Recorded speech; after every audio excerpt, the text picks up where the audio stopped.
moins de 3 semaines, les États-Unis vont élire un nouveau président ou alors rééliront Donald Trump, un pays au bord de la dépression. À la crise sanitaire, qui a déjà fait plus de 200 000 morts, s'ajoute une crise financière et sociale.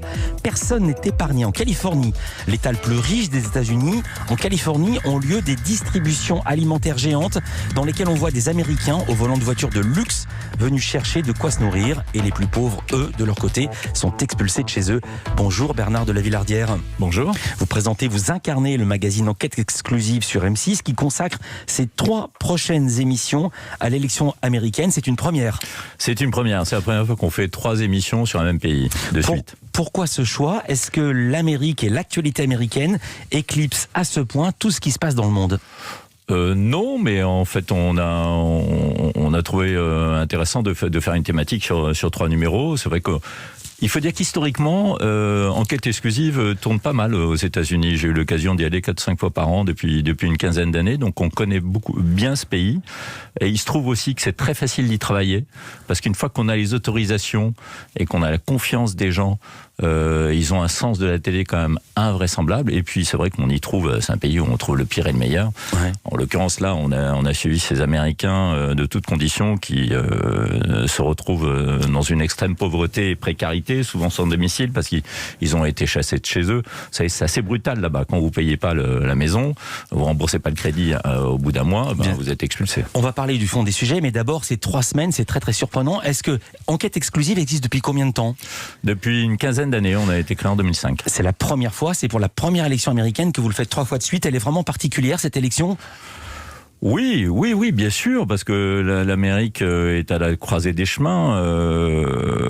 Je me souviens d'avoir couvert la campagne de Trump en 2016. J'avais été frappé d'ailleurs par cette espèce de fêlure dans le cœur des Américains où on avait l'impression que, comme ils sentaient que leur pays n'était plus la première grande puissance au monde, ils ont pour la plupart d'entre eux voté Trump. Enfin bon, et c'est vrai qu'il y avait une dimension narcissique et blessure qui faisait qu'on avait envie d'avoir l'Amérique great again. Vous étiez allé où ? Vous aviez enquêté où ? On avait été en Caroline du Nord notamment, mais dans plusieurs États américains. C'était pour faire un petit compliment, puisque je me souviens qu'à l'époque, la plupart des télévisions françaises étaient toutes allées à New York et à Washington et n'avaient pas vu venir l'élection de Trump qui s'est jouée évidemment dans les États ruraux.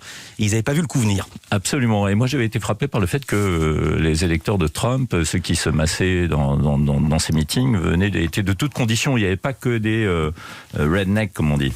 Alors, ce dimanche, 23h10, un documentaire consacré à l'Amérique au bord de la dépression. C'est signé Christelle Bernot et Mathieu Farou. De quelle Amérique parle-t-on ? Mathieu Farou. Farou, pardonnez-moi. Ils vivent tous les deux aux États-Unis et ils connaissent très bien ce pays, bien évidemment. C'était un hommage inconscient à Bernard Farou, le réalisateur. Pardonnez-moi. Il y a bien écrit Mathieu Farou sur ma note.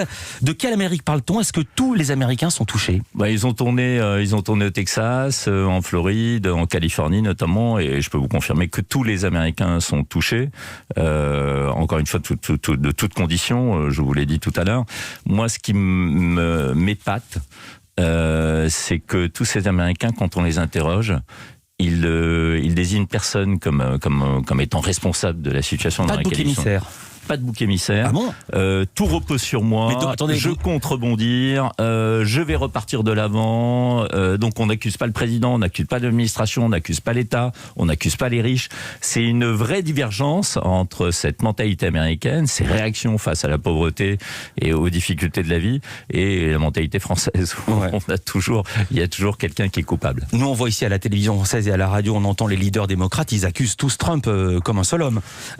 Plus d'emplois et bientôt plus de logements, c'est la spirale infernale. Il y a 40 millions de personnes aux États-Unis qui ont déjà perdu leur emploi à la suite du drame du coronavirus. Vous êtes allé à Columbus dans l'Ohio, il y a un tribunal qui est chargé d'étudier les cas de demande d'expulsion et ce tribunal est débordé. Extrait. 100 locataires par jour sont convoqués pour être expulsés. Tony Camils attend de passer devant le juge. Cette mère de famille doit 6 mois de loyer à son propriétaire, soit près de 5 000 €. Je travaillais comme conseillère de clientèle. Quand la pandémie a frappé, le boulot s'est arrêté.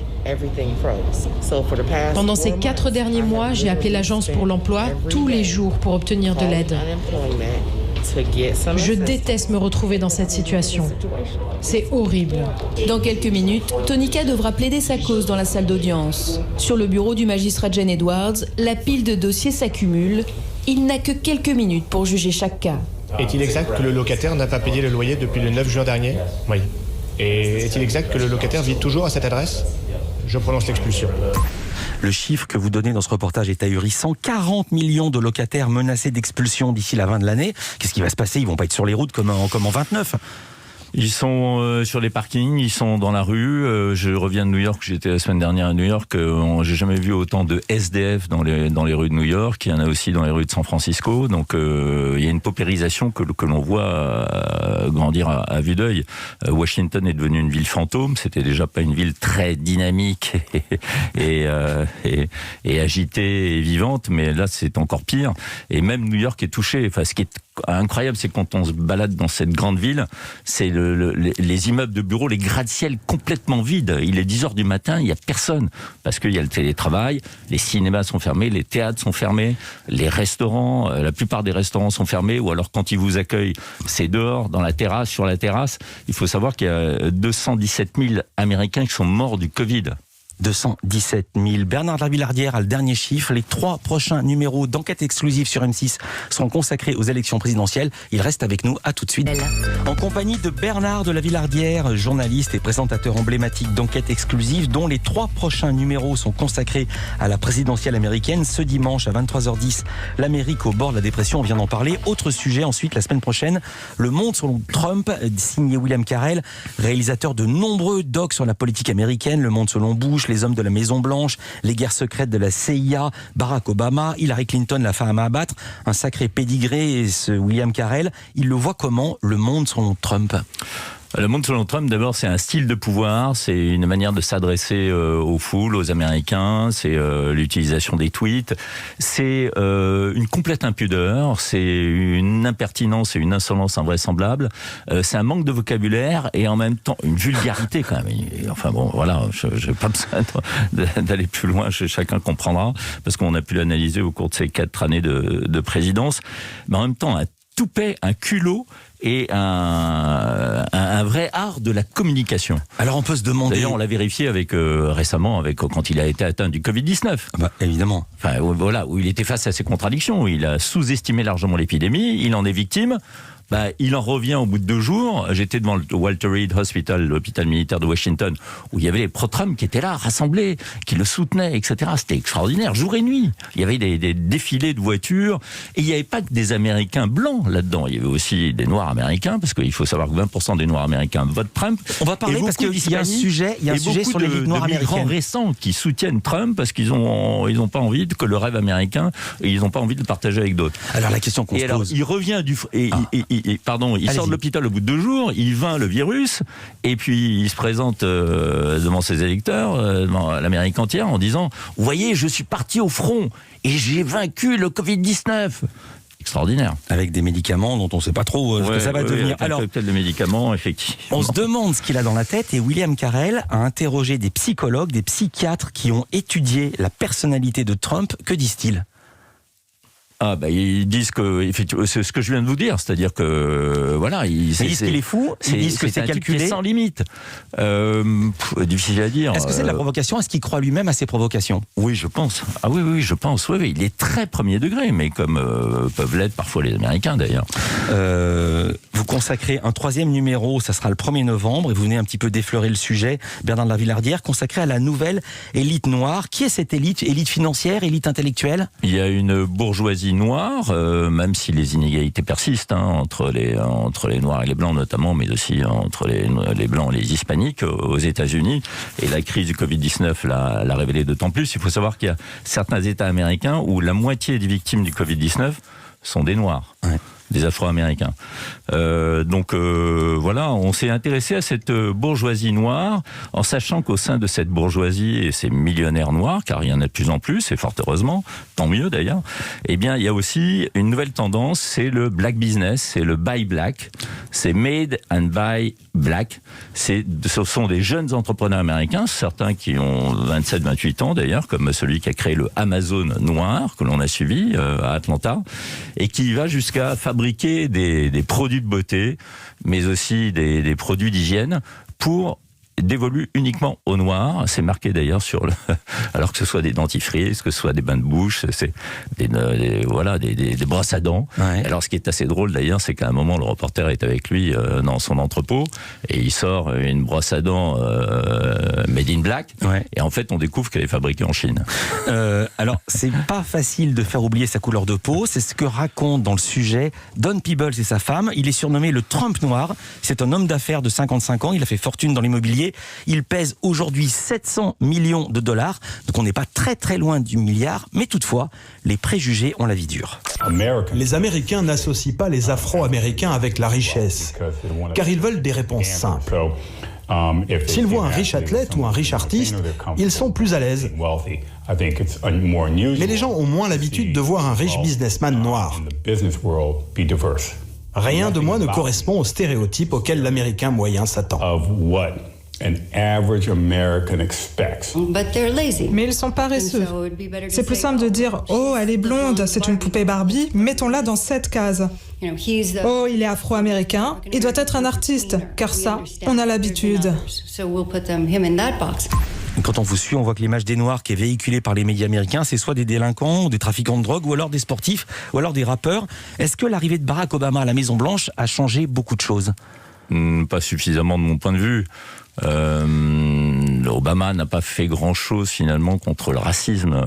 Il aurait pu faire sans doute plus. En même temps, il avait le Congrès contre lui, c'était pas si évident.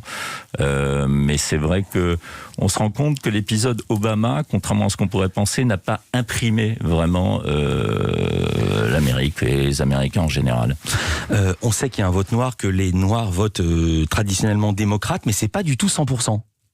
Il y a plein de Noirs qui votent pour Trump. Oui, il y en a, on estime à peu près 20%. Qui sont-ils ? Ce sont souvent des pauvres. Hein. Ce sont souvent des pauvres. Moi, j'ai été dans des foyers qui accueillent des SDF, etc. Enfin, il y a certains qui ont refusé de me dire pour qui ils votaient, mais il y en a certains qui votent Trump. Et quel était leur argument ? Quand on leur disait que Trump était raciste, ils vous répondaient quoi ? D'abord, je suis pas sûr qu'il soit raciste. Peut-être sans doute qu'il. Non, je vous demandais pas votre avis à vous. Je demandais l'avis des Afro-Américains. Ils n'en sont pas forcément persuadés, en tout cas pour ceux qui votent Trump, forcément. On parle beaucoup de l'Amérique, il nous reste 1 minute pour dire qu'Enquête exclusive, c'est très tourné vers l'étranger comme programme. Les prochains voyages, les prochaines destinations, ce sera où ? Notamment un film sur la République centrafricaine qu'on a tourné il y a quelques mois. Et puis, je vais partir bientôt au Mexique.